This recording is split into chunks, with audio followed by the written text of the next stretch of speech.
Hello guys, welcome to my channel. আশা করি তোমরা সকলে ভালো আছো। আমি কিন্তু বেশ ভালো আছি। তো মায়ের জন্মদিন উপলক্ষে মাকে আমি একটা ছোট্ট গিফট করেছি। চলো তোমাদেরকে দেখা যে গিফটটা কি আছে। এই দেখো, এই শাড়িটা আমি মাকে গিফট করেছি।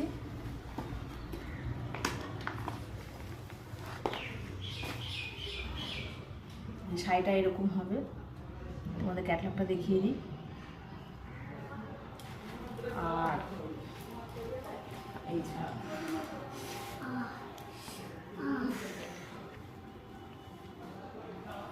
এই যে শাড়িটা,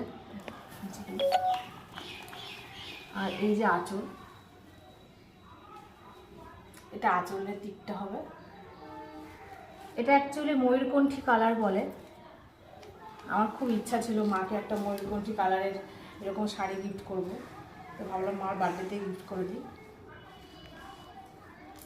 শাড়িটা কেমন হয়েছে তোমরা কিন্তু অবশ্যই কমেন্টে জানিও। আর জামাই ষষ্ঠী উপলক্ষে আমার মা, আমার বোন, মানে এরা কি দিল সেটা তোমাদেরকে শেয়ার করতে তাড়াতাড়ি। তো গিফটটা কেমন লাগলো তোমরা অবশ্যই জানিও। টাটা।